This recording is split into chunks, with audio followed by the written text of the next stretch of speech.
man. So you were stationed in Japan, right? My first assignment was in Japan. I spent a year and a half in Japan, and Korean War broke out, and I got to go to Korea in 1950. I spent a year there, and then I came home and spent some time in the States, and I went to Germany. I spent 4 years in Germany, and I came back from that, and I eventually got married and went to Korea again. 23 days after I got married, I left for a year and a half in Korea. And in my last assignment, I was sent to Addis Ababa, Ethiopia. I spent 2 years with the Ethiopian Army. Wow. That's unusual, too. What was going on in Ethiopia at that time? Well, they had American equipment. Okay. And that our government feels that if they give American equipment to foreign countries, they reserve the right to send people in there to make sure it's done properly. Okay. And that they don't abuse it. Wow. So now, in just a brief talking with you, you were in Berlin before the Berlin Wall went up. Yep. What was it tense over there at that time with the Russians? I don't think so. I don't think there's a lot of stories that went on about the Russians and the Americans, but there was nothing tense. There was nothing that kept us awake at night thinking about it. Okay. But and it was touch and go because can I give you an example of one? Yeah, sure. When on guard duty in the western sector of Berlin, they had all four powers in a building, and being all four powers in a building, they had 4 flagpoles, one for each country. The Russians, Americans, and the British and the French, and every morning they'd have to roll up the flag, put the flags up, and every evening you have to take them down.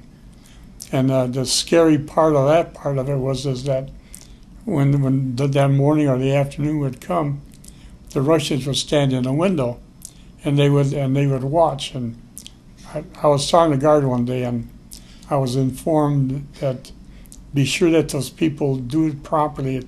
The flag goes up at the same time and comes down at the same time.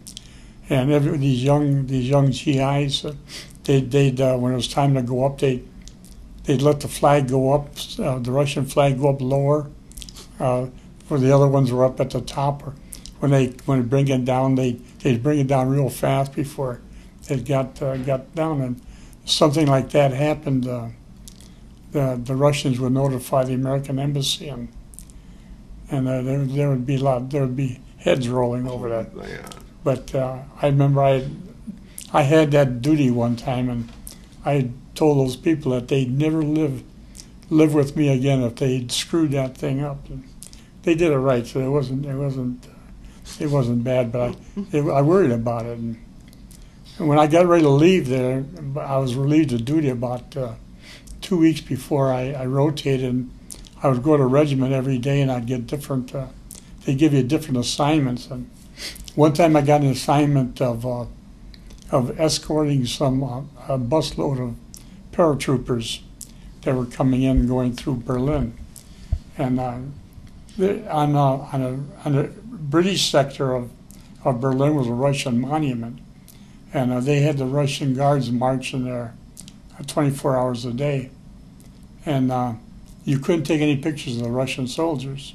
They wouldn't let you weren't allowed to take any pictures. So the bus pulled up to that monument, and I told these paratroopers that you can't take any pictures while you're up till you walk around, look around the monument, but you can't take pictures. The door opened up, and they blew me out of the door, and they were up there with their cameras standing right in the face of the Russians, taking their pictures and Wow. everything else. And I got scared because I thought, I didn't know what was going to happen. And on the other side of the Russian monument was a guardhouse, and all of a sudden the Russian guards came out, and the Russian guards had cameras, and they were taking pictures of the GIs. It's just unbelievable.